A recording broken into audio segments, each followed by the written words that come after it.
Kwangu Pasaka ni ya thamani zaidi ya sikukuu zote duniani. Haleluya. Pasaka ni kitu cha ajabu sana. Tuko hapa leo ni kwa sababu ya Pasaka. Jambo la kwanza, tunaposema Pasaka tunamaanisha juu ya kifo mbadala. Kitu kifacho au kiuawacho badala ya kingine. Kitu kitesekacho badala ya aliyepaswa kuteseka. Kitu kiumizwacho badala ya aliyepaswa kuumizwa. Hapo tunakuja na reflection ya kwanza ya maana ya neno Pasaka. Kitu kinachochukua adhabu ya kingine. Kitu kinachomeza uchungu mwingine afurahi. Ndio maana ya Pasaka. Kutoka 11 mstari wa 4. Ili wanaotuhukumu, wanaotuambia hatustahili, tuwaambie alitustahilisha. Wanaotuambia ni wachafu hatufai, tuwaambie kuna aliyechafuka ili tuwe safi. Kutoka 11 mstari wa 4 inasema Musa akasema, yes, Bwana asema hivi, kama usiku wa manane mimi nitatoka nipite kati ya Misri, na wazaliwa wa kwanza wote katika nchi ya Misri watakufa.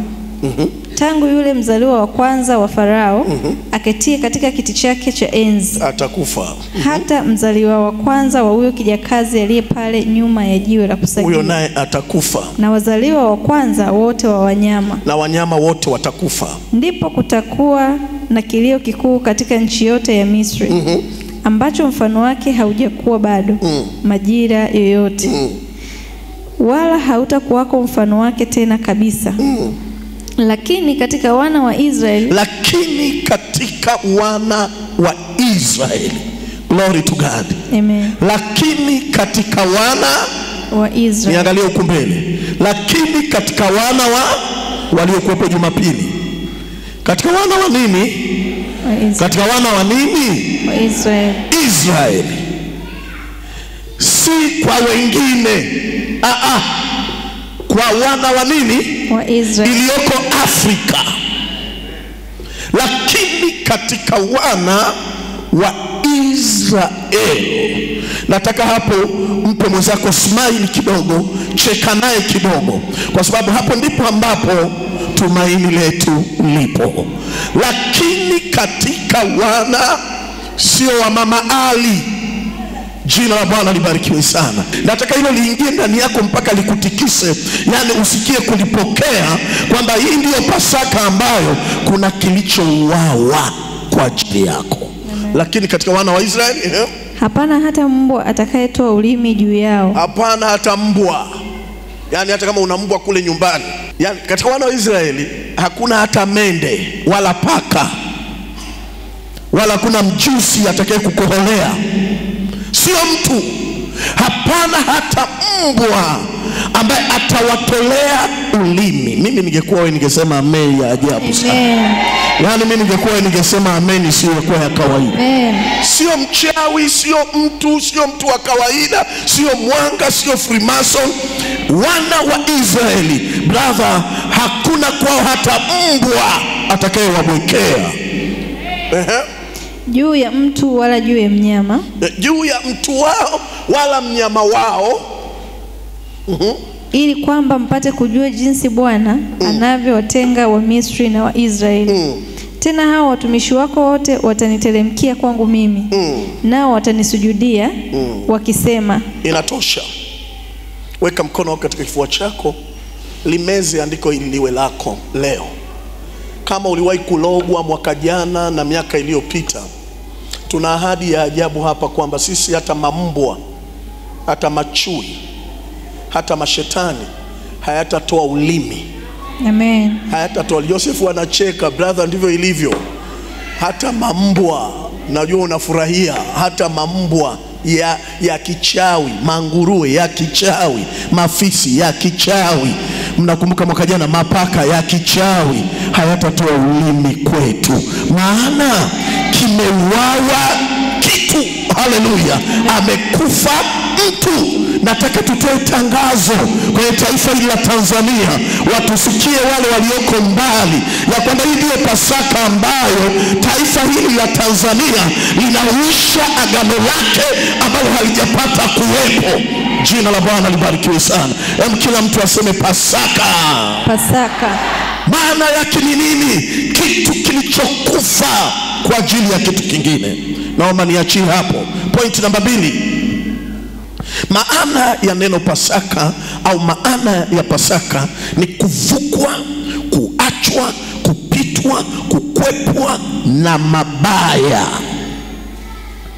Narudia, maana ya Pasaka ni kuvukwa, kuachwa, kupitwa, kukwepa na mabaya, hususan mauti iliyokusudiwa kwa ajili yako. Pasaka maana yake ni kuvukwa na matatizo, kupitwa na shida, kupitwa na mateso, kwa sababu kuna mtu amesimama mbadala wa hicho kitu. Nina uhakika na huyu Yesu. Kwangu Yesu sio wa historia. Kwangu Yesu anaishi. Amewahi kuniokoa kwenye mauti kadhaa.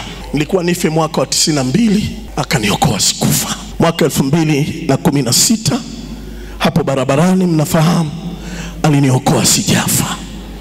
Mwaka jana miezi ya 11, 12 hapa ndani, watu walipotegemea nife, aliniokoa sijafa.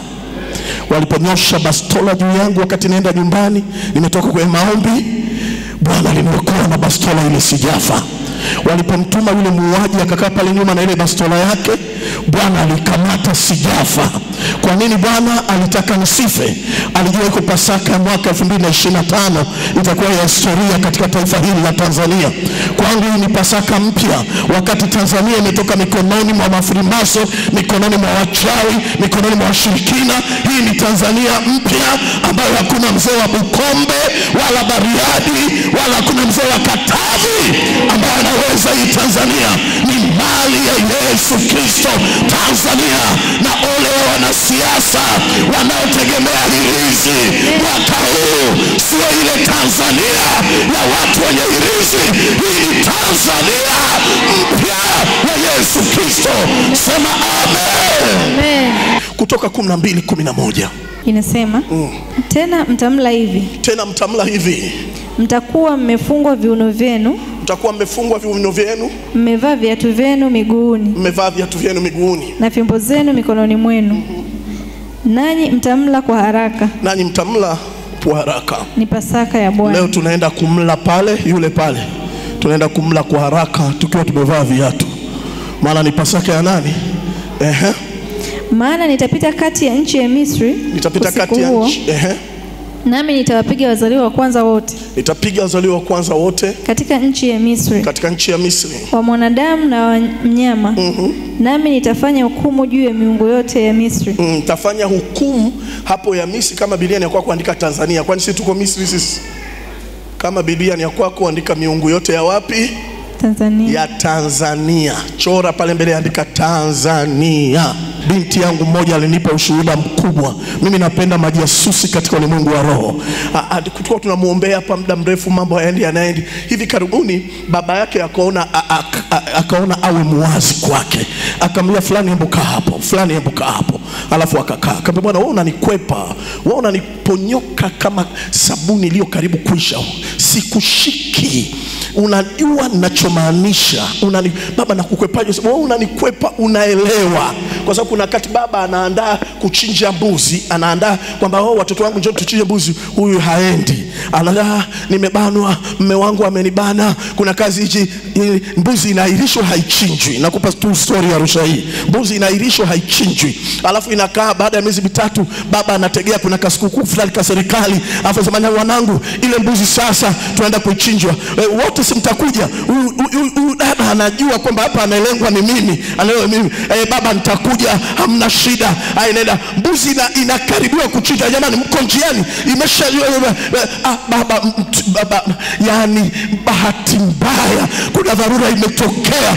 Yani mwanangu siwezi kumwacha. Baba naomba kina kaka waendelee. Ni mbuzi anaahirishwa hachinjwi. miaka 2 hachinjwi, anaponyoka. Pita mzee akamwambia twende pale kwenye ule mti, ni mti wa ibada, twende pale. Kuna mamiti huko kwenu ambao baba yako anapendaga kukaa, anakakaaga, hawezi kuongea kitu mpaka aende chini ya ule mti. Ule mti, watch out. Ambaye twende pale kwenye ule mti. Wakaondoka, wakaenda kwenye ule mti, wakakaa kwenye ule mti. Walivyokaa, ambao wananiponyoka wewe kama kasabuni. Na unaona leo nakuambia ukweli, unajua ni mtoto wangu wangapi kuzaliwa. Akashtuka, ambaye leo nitakuambia, nitakuchana live, maana unanichomoka mara zote. Akamwambia baba, ni channel live. Sasa nisikize nikuambie leo, wewe mbele ya mtu unakuambia, mimi nikifa kaka yako nitampa avae koti, lakini yeye atavaa koti linaloonekana, lakini wewe utavaa koti halisi la rohoni. Kaka kwa vile ni mwanaume kibinadamu atavaa koti, nitampa na fimbo, lakini ni mbadala. Wewe ndio mizimu imekubali, na wewe ndio utaniendeleza. Acha kunikwepa, acha kunitoroka, mtoto wa kike wewe. Na kuambia ukweli kwamba wewe ndio ambaye utanifanya niendelee kuwepo nikiwa sipo. Mtu na baba chini ya mti. Yule dada alinifurahisha, nilitamani nikamnunulie nguo. Mimi ukinifurahisha rohoni na kupenda zaidi ya watu wanaopendwa, na I love you. Yani wewe nifurahishe rohoni, I say you be my real friend, zaidi ya wanaonipaga soda. Mimi napenda sana. Unajua alimwambiaje baba yake? Baba, niangalie kwenye macho. Akamwambia baba, kwa hiyo unasema na kuangusha sana. Akamwambia baba, sasa leo nataka nikuhakikishie sitakuokotaga hapo chini mpaka nitakapokufa. Kwa hili unaloniambia wewe acha bwana. Wewe ungesema baba yangu acha tu ukimbie kwa pasta uombe. Alimnyoshea macho akamwambia baba, kama kwa hili na kuangusha utabaki hapo chini mpaka nitakapokufa. Wewe akamwambia nisikilize, tafuta mtu wa kumpa vitu vyako.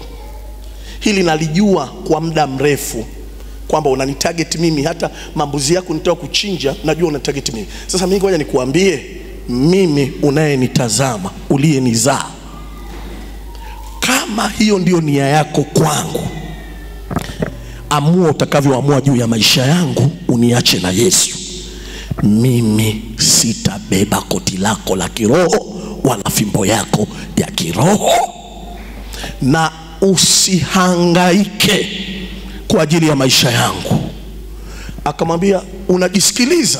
Unishaambiwa hivyo. Yani baba anamwambia mtoto unajisikiliza, yani kiasi anawaza kwamba labda haelewi anachoongea. Unajisikiliza? Akamwambia si kwamba najisikiliza, ndivyo nilivyo mimi. Yesu aliyefanya mtoto wangu alikuwa anatorokaga, mara yuko Ngaramtoni, mara yuko Kijenge. Yesu aliyemuimarisha mwanangu, I tell you baba, mimi nitakuacha chini mpaka utakapoingia kabrini, kwa hilo sitakusapoti. Akamwambia okay, na je, nikikushinda utaungana na mimi? Kwa hiyo unashindana na mizimu ya huu mti? Akamwambia nashindana nayo. Ikikushinda si utaungana na mimi? Ama baba, ikinishinda nitaungana na wewe. Ikinishinda mizimu nitaungana na wewe, lakini na wewe nikishinda uungane na mimi. Wewe kubali tu, ikikushinda utaungana na mimi. Sema ukitaka nikubali, na wewe ikikushinda utaungana na mimi. Wanawake kama mimi nawapenda. Ni watu kama wanawapenda. Ni watu kama wa Bwana naweza nikaacha kula kwa ajili yao.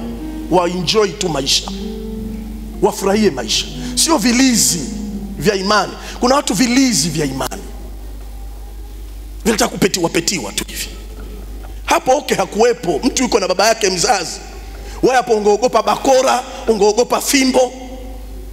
Lakini pasa na kuambia, nilikuwa tayari hata nikata shingo. Sikuogopa. Anamnyoshea baba yake maneno. Analishi andiko linalosema maana siku ya hukumu ya Bwana itawadia, ambapo mwana hata uchukua uchungu wa mamaye wala mama uchungu wa mwanaye. Yohana anasema shoka limewekwa shinani. Glory to God. Anasema limewekwa nini? Shinani. Linamfitinisha mtu na mkwe mtu na babaye. Huyu ndiye Yesu liye naye Yosefu, anayemtenga mtu na baba yake. Akaambia lete mkono, wakashika, wakaweka agano. Nani atakayeshindwa? Akaja, nakumbuka ilikuwa Jumatano, nilikuwa namuona anaomba kama kasuku. Maana nakumbuka nikishindwa na mizimu naenda kuungana. Nikamwambia wewe relax, kesi sio yako, ni yaoke. Relax.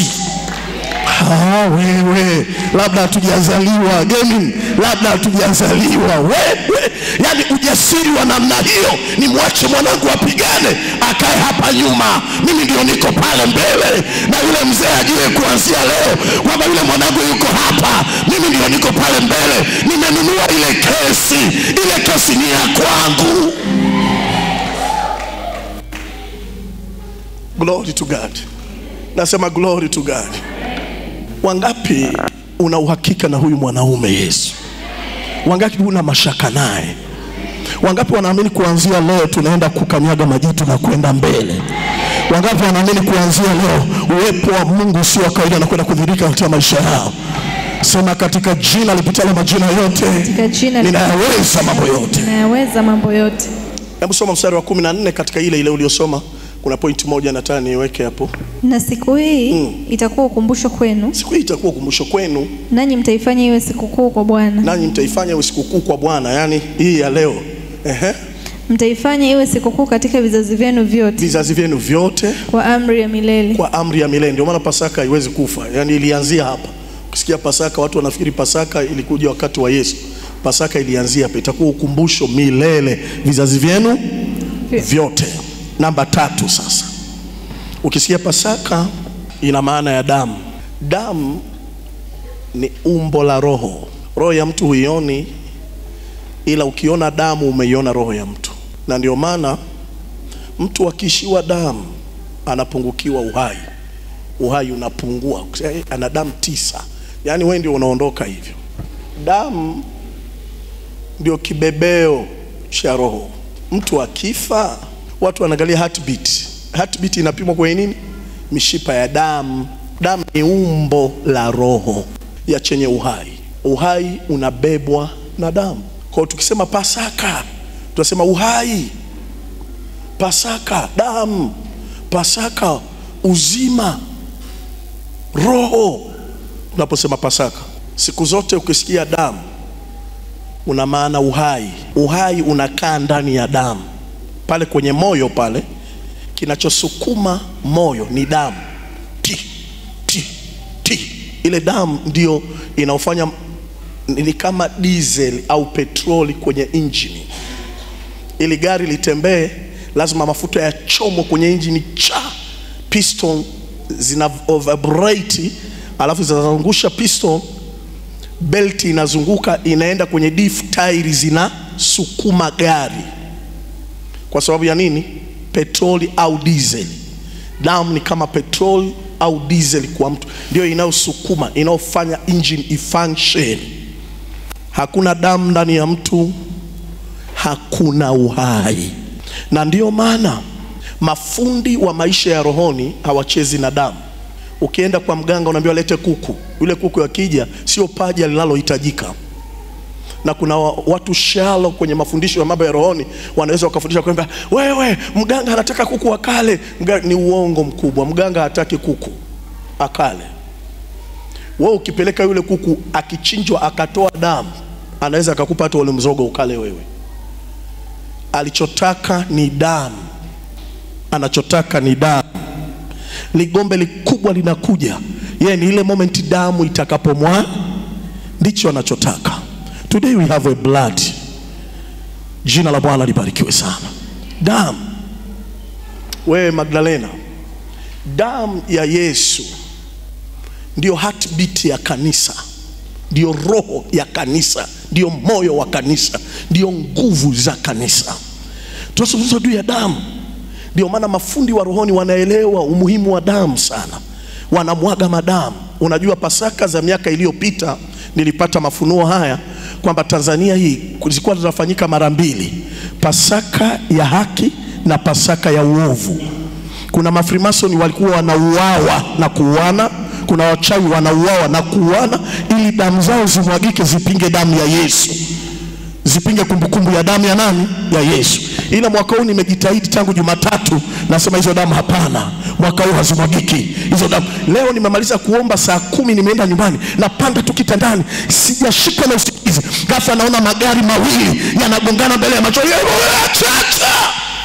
Ile ndoto ingetimia, yangegongana, ina maana wangenishinda yale maombi yangu kwamba maajali yatokee, maajali yatokee. Ghafla nilikuwa na msichana mmoja na mwanaume mmoja, kijana ameshika sime, yani sijalala, kwa sababu nimepambana, ameshika likisu lirefu, ataka kumchana mtu ili damu imwagike. Nikaacha, afu ile likisu ikabaki.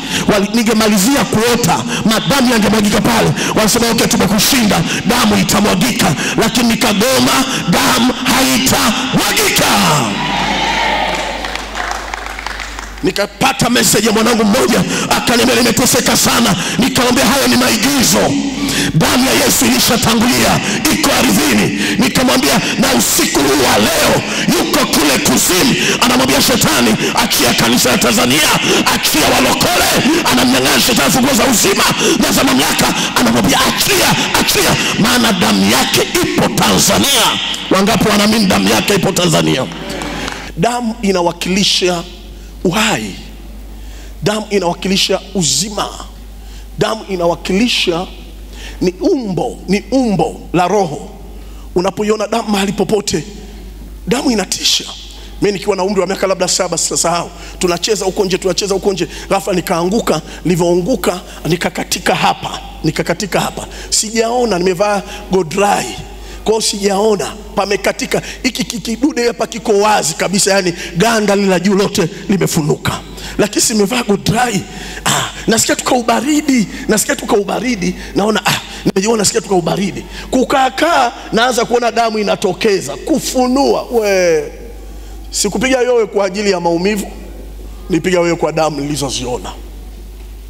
Wewe damu hapo ukiona sasa hivi, hata kama hakuna maumivu, wewe utalia kwa sababu damu ni uhai. Mungu anamwambia Musa, chinjeni wanyama, pelekeni kwenye miimo ya milango, wekeni pale. Mimi nitakapokuja usiku nikiona damu, najua tayari mbadala wa mauti wa huyu anaishi kwenye hii nyumba umeshapatikana.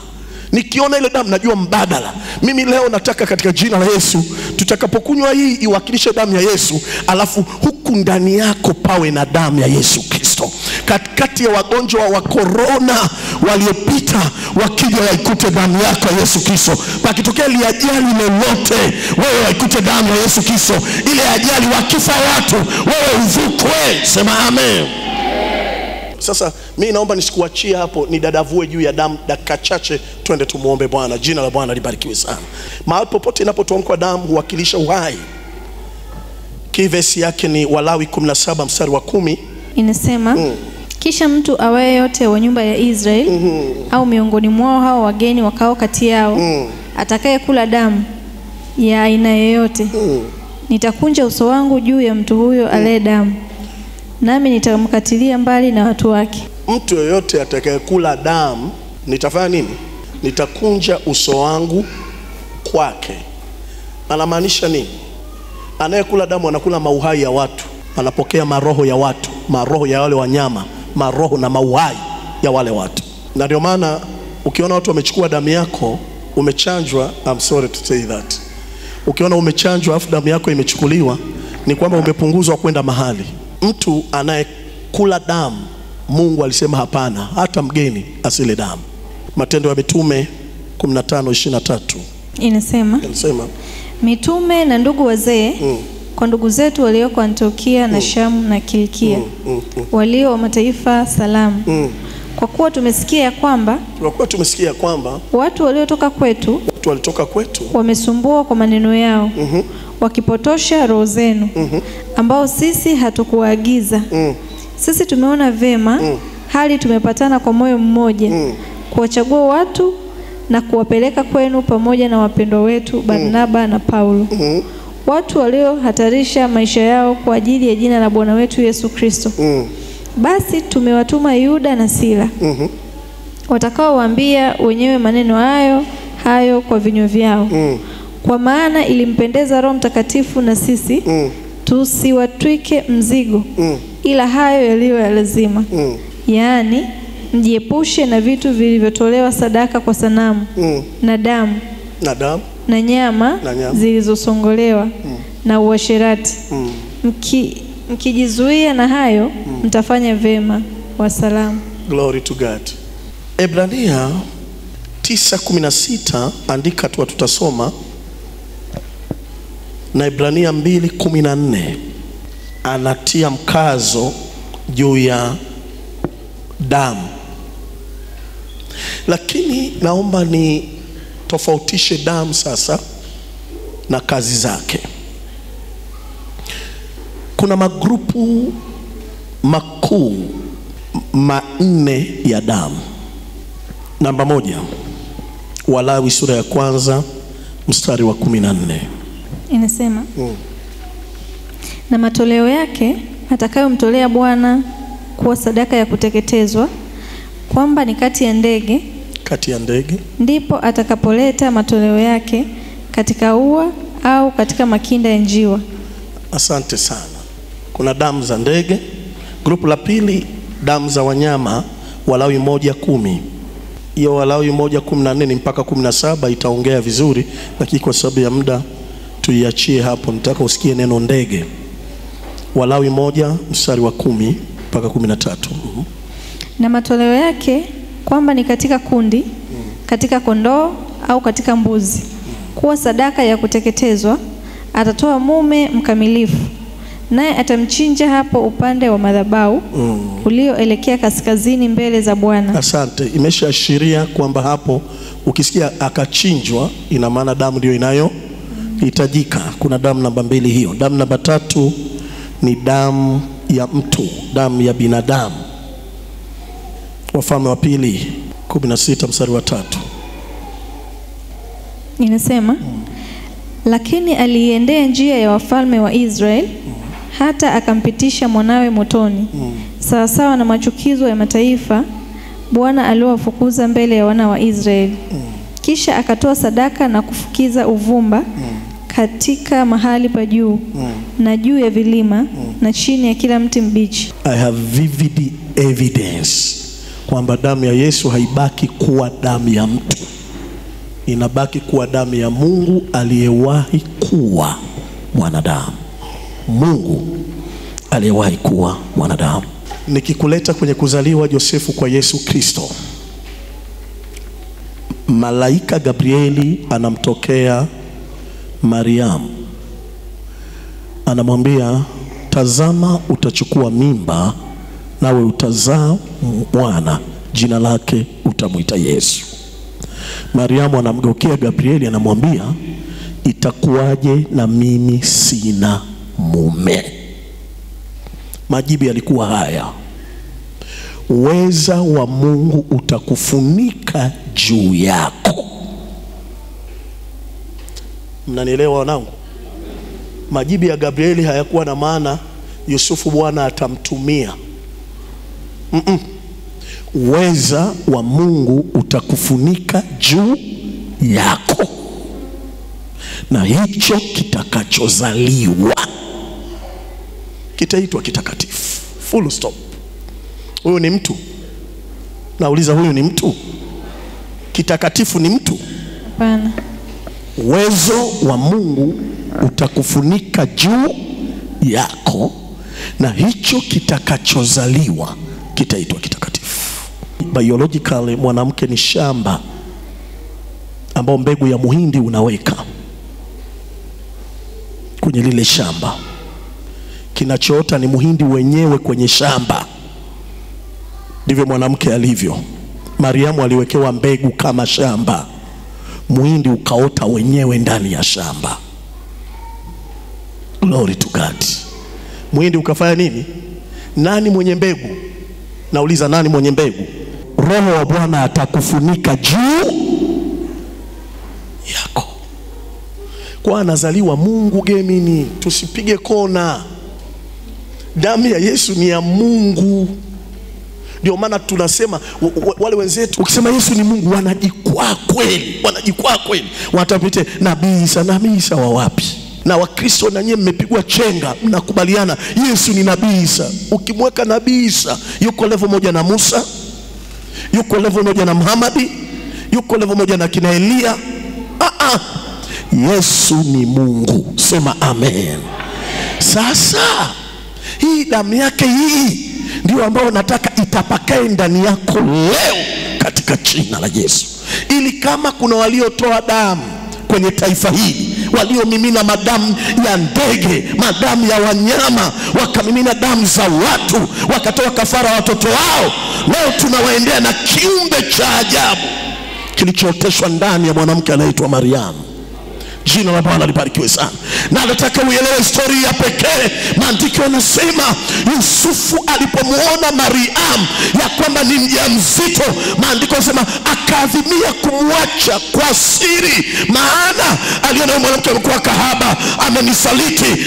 Akawahi Gabrieli, akaja akamwambia, we nyamaza kimya, usimwache mkeo Mariamu, maana mimba alionayo hakuna mwanaume duniani aliyehusika, bali ni kwa uwezo wa Mungu. Huyu ni mtu wa kawaida huyu. Hiyo damu yake unailinganisha na Mama Ali.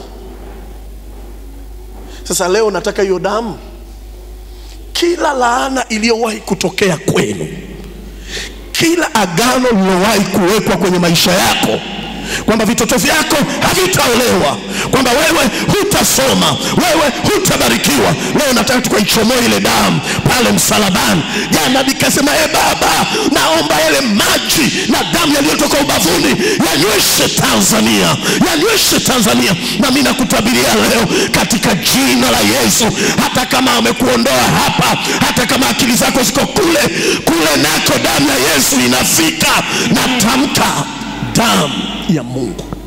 Damu namba 4, Ufunuo sura ya 5 mstari wa kwanza. Hebu anza pale. Kisha nikaona katika mkono wa kuume wake yeye aliyeketi juu ya kile kiti cha enzi kitabu kilichoandikwa ndani na nyuma, kimetiwa muhuri 7.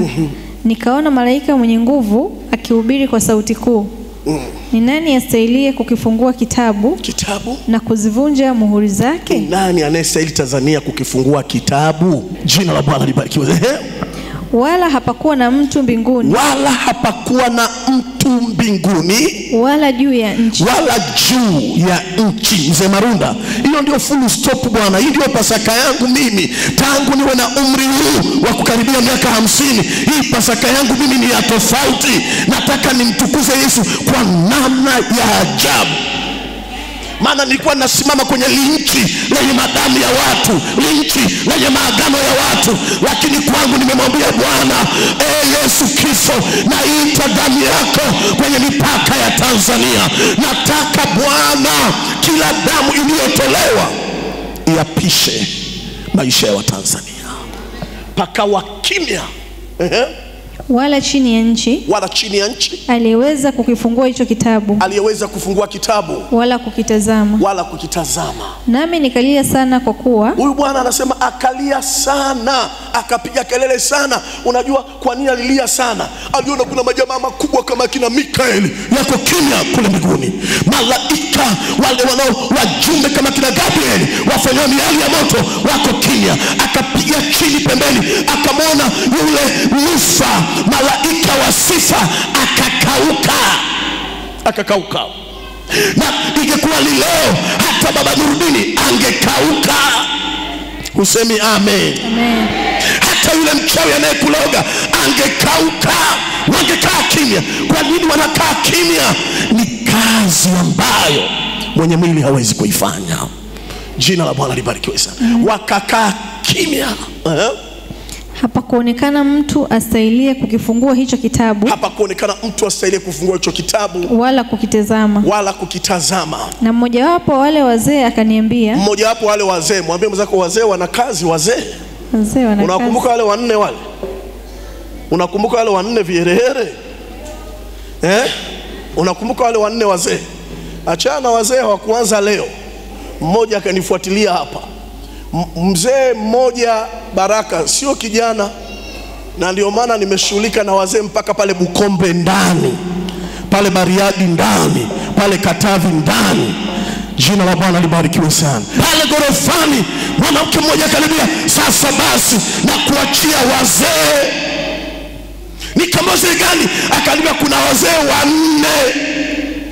ndio Tanzania iko chini yao na kuacha na wazee.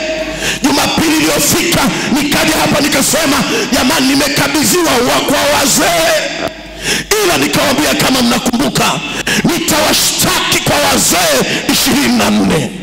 Wakinishinda kwa wazee 24, nitawapeleka kwenye wenye uhai 4. Wakinishinda kwenye wenye uhai 4, nitawapeleka kwa mzee wa siku. Walinishinda. Nauliza, walinishinda? Glory to God. Mmoja wa wazee akaja akaniambia, usilie.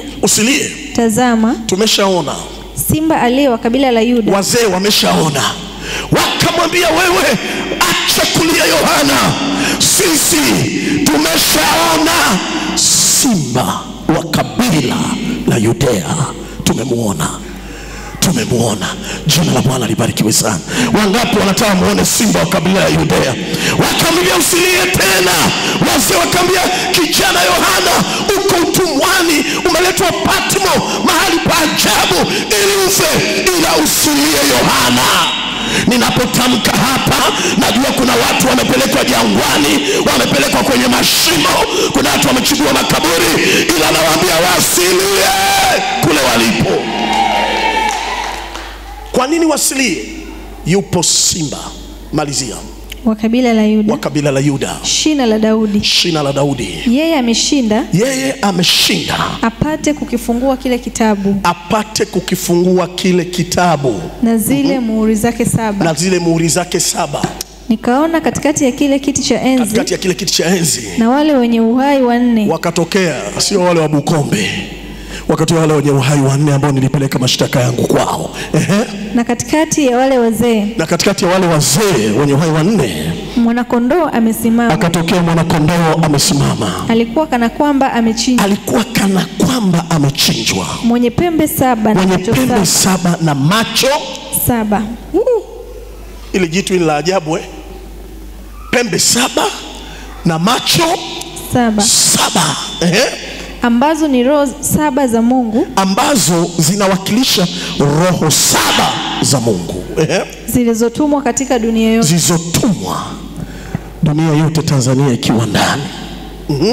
Akaja akakitoa kile kitabu, katika mkono wako. Nasikia wananiambia okay, achia hapo. Natamka katika jina la Yesu, kama mlisemesha Tanzania ikawasikia pakazaliwa mapooza, natamka katika jina la Yesu, agano hilo halitafanyika. Sema amen. Sema tena amen. Nasikia wananiambia okay, inatosha. Natamka katika jina la Yesu, hapatazaliwa wasagaji kwenye taifa hili au walawiti kwenye taifa hili. Natamka neema ya ajabu. Amen. Jina la Bwana libarikiwe sana. Unajua naona nini? Naona kama mawe yanayogongana. Naiona damu ya Yesu inayokwenda kuchukua hazina zilizofichwa zinaingia kwenye maisha yako. Sema amen. Naona katika maono damu ya Yesu itakapoingia, kuna watu leo mtafufuliwa. Gani maandiko yanasema, alipoenda kuzimu miili ya watakatifu waliokufa zamani ikaamka. Nami natamka nyota zako zilizozikwa, maisha yako yaliyouawa kupitia Pasaka hii, sema natoka. Sema natoka. Sema natoka. Endelea. Wakuume wake yeye aliyeketi juu ya kile kiti cha enzi. Hata alipokitoa kile kitabu, hao wenye uhai 4 na wale wazee 24 wakaanguka mbele za mwanakondoo. Wenye uhai 4 na wale wazee 24 wakaanguka hawakusujudu. Elisha, muulize mdogo wako, atakupa hiyo story. Paka alishikwa pale kwenye choo pale, sawa? Si tangu asubuhi tuko hapa tunasikia sauti ya paka, tunaenda chooni hatumuoni. Kumbe amekamatwa kwenye kenchi juu, wakainama wale wazee, ameshikwa kwenye kenchi juu. Tunataka kuanza sie, tunasikia kelele nyingi, tukienda kule hatuoni. Kumbe amekamatwa. Ni paka gani? Mimi wakati nashuka gorofani sasahau, nimebeba mtu pale, pamemwagwa madamu kwenye ngazi, ili yule mtu akanyage arudi katika agano la nyuma, na kanyaga na soki zangu yale madamu. Nafika chini, mama aliniambia wazee wanne. Ghafla nikamwona mmoja mzee kwa umbo la paka anakuja kunifuata. Nikamtua yule mtu, nikakimbizana naye, akanizidi ujanja, akaenda. Nikasema kwa jina la Yesu ninakufungia milango, lazima nikutane na wewe. Tunaenda pale kwako, ni kama unautaota, ni kama ka story hivi, ila siku moja utakapobadilishwa utaona hii video, utaona hii video ilivyokuwa. Nikamwambia Bwana, hebu nisaidieni.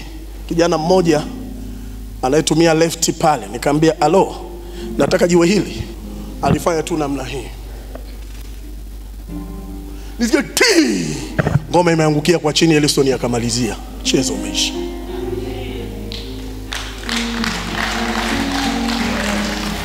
Jina la Bwana libarikiwe sana. Wanainama wazee, walivyoinama wakasemaje? Kila mmoja wao ana kinubi, na vitasa vya dhahabu, vilivyojaa manukato, ambayo ni maombi ya watakatifu. Ambavyo ni maombi. Wangapi wanajua maombi yamejaa Tanzania? Nao waimba wimbo mpya wakisema, wastahili wewe kukitoa hicho kitabu na kuzifungua muhuri zake, kwa kuwa ulichinjwa, ukamnunulia Mungu kwa damu yako, watu wa kila kabila, na lugha, na jamaa, na taifa, ukawafanya kuwa ufalme, na makuhani kwa Mungu wetu. Wangapi watao wawe wafalme? Nyosha mikono yako, sema sasa nataka nijiunge na Pasaka hii. Simama pale ulipo. Kwa mamlaka yako ninaigeuza hii ikakuwakilishe wewe, sio kiwanda kilichoitengeneza, wala mwenye maono ya kiwanda hiki, wala shamba lile la mzabibu mmiliki wake, wala chemicals zilizotumika, bali sasa uingilie kati kuwa afya kwa ajili ya kanisa la Tanzania. Amen. Wastahili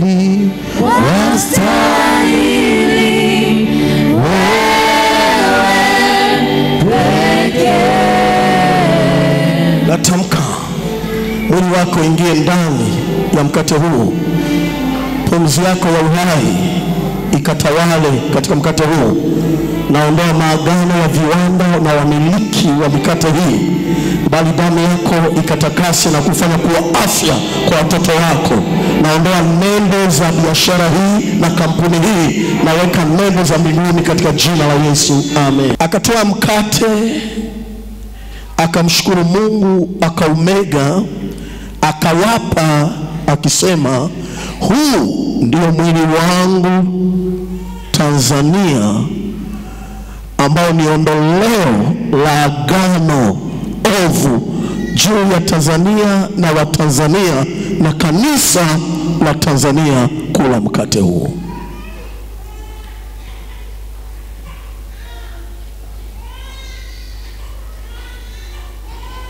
Kikombe nacho vivyo hivyo akamshukuru Mungu akisema, twaeni hiki mgawane ninyi kwa ninyi, maana nawaambia ya kwamba tangu sasa sinywi mzao wa mzabibu hata ufalme wa Mungu utakapokuja kunywa mzao wa mzabibu huo.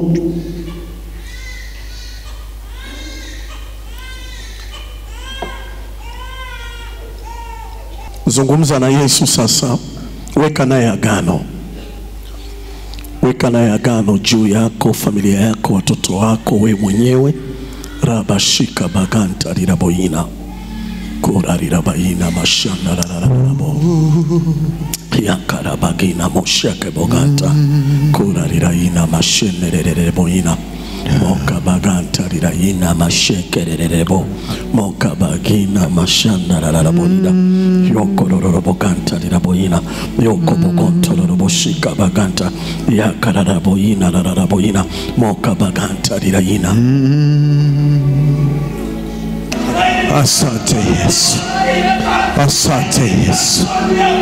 Asante Yesu. Asante Yesu. Asante Yesu. Asante Yesu. Hallelujah. Hallelujah. Kuna watu naona wanavalishwa mavazi meupe. Mungu akupe upya. Hallelujah. Mungu akupe upya. Hallelujah. Mungu akutoe kwenye mashimo yako. Mungu akutoe kwenye maagano ya mizimu yao. Kuna watu naona wanavalishwa mavazi mapya. Maagano yanavunjika. Maagano yanavunjika. Rabaina mayada rarabo. Pokea kufanya upya na Yesu. Pokea kufanya upya na Bwana. Ukashae neema. Akupe Bwana yale uliyoyatamani kwa miaka mingi. Yesu akupe sasa yale uliyozuiwa nayo kwa miaka. Yesu akupe sasa. Hamishwa napokea chipya. Napokea. Yeye mwenzako leko na maneno mwambie. Hallelujah. Mwambie neno hili. Mwambie hakuna hukumu ya adhabu tena juu yako. Hakuna hukumu ya adhabu tena juu yako. Hakuna damu inayokushtaki tena wewe. Hakuna damu inayokushtaki tena wewe. Damu ya Yesu imelipa mambo yote. Damu ya Yesu imelipa vyote. Kuanzia leo uko huru. Kuanzia leo uko huru. Hali ya Tanzania iko huru. Tanzania ipo huru. Mshangilie Bwana. Hallelujah.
Inua macho.